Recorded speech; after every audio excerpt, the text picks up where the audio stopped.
Chapter 6 The Climb. Crack! Thunk! Clang! Roz was having a little trouble climbing the cliffs. She had a new dent on her rear and a long scrape down her side, and she was just about to get another ding when a crab scuttled out from under a piece of driftwood.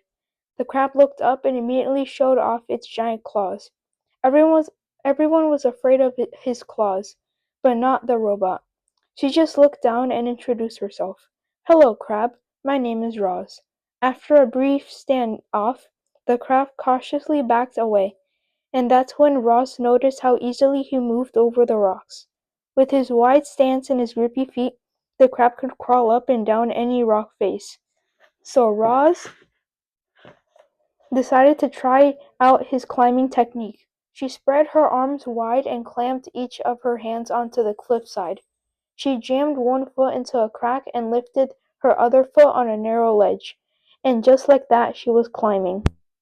Roz moved awkwardly at first. A chunk of rock crumbled in her hand, and she had trouble finding footholds. But as she climbed higher and higher, she started to get the hang of it. Seagulls squawked from their cliff nests and soared away when the robot came too close. But Roz paid them no mind. She was focused only on getting to the top. Up and up and up she went, methodically, climbing past nests and ledges and tiny trees rooted in the cracks. And before long, our robot felt the soft soil of the island beneath her feet. Chapter 7 The Wilderness.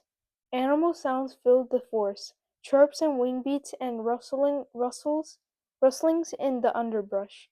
And then, from the sea cliffs, there came a new sound, heavy crunching footsteps. The forest animals fell silent, and from their hiding places they watched as a sparkling monster stomped past. But the forest was not a comfortable place for Roz. Jagged rocks and fallen trees and tangled underbrush made it difficult for her to walk. She stumbled along, struggling to keep her balance, until her foot snagged and she toppled over a piece of timber. It wasn't a bad fall. No dings, no dents, just dirt. But Roz was programmed to keep herself in good working order, and when she was back on her feet, she immediately began to cleaning herself off. Her hands darted around her body, quickly brushing and picking up every speck of dirt. Only when the robot was sparkling again did she continue through the forest. Roz stumbled on until she found a patch of ground that was flat and open and carpeted with pine needles. It seemed like a safe place, and safety was all that the robot really wanted. So she stood there, motionless, all perfect lines and angles set against the irregular shape of the wilderness. Chapter 8 The Pine Cones. If you stand in a forest long enough, eventually something will fall on you, and Roz has been standing in the forest long enough. A gentle wind whispered through the treetops and then thunk! A pine cone bounced off her head. The robot looked down and watched the pine cone roll to a stop. It seemed harmless, so Roz went right back to doing nothing. A few hours later, a gust of wind rushed through the treetops, and then thunk! The robot looked down as another pine cone rolled away. And then a few hours after that, a howling wind tore through the treetops. It bent trunks and shook branches, and then thunk, thunk, thunk! Pine cones began raining down. Thunk, thunk! Roz felt something like annoyance. Thunk! She quickly scanned the area for somewhere safe from pine cones, and she spotted the perfect place when she looked up at the huge, rocky shape that towered above the forest. Chapter 9 The Mountains. Roz was now stomping her way up the mountain. Dense forest and rocky outcrops forced the robot to zig and zag and backtrack.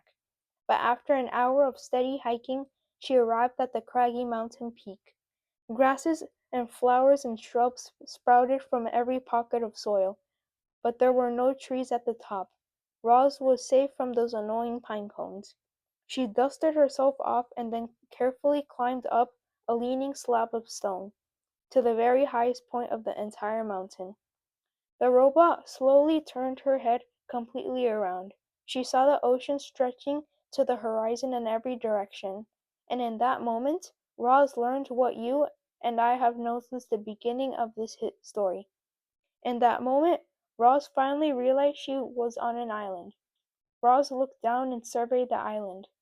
Starting from the sandy southern point, the island grew wider and greener and hillier, until it finally jutted up into the rocky cone of the mountain.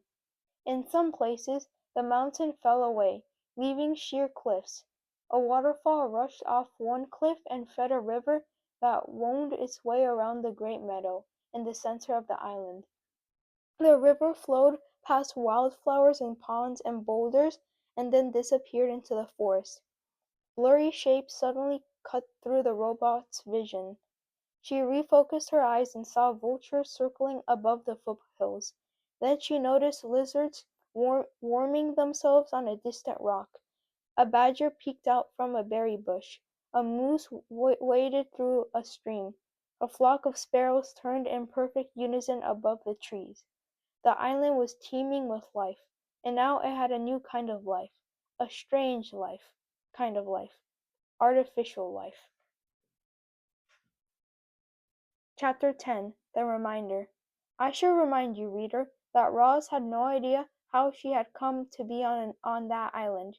She didn't know that she'd been built in a factory and then stored in a warehouse before crossing the ocean on a cargo ship.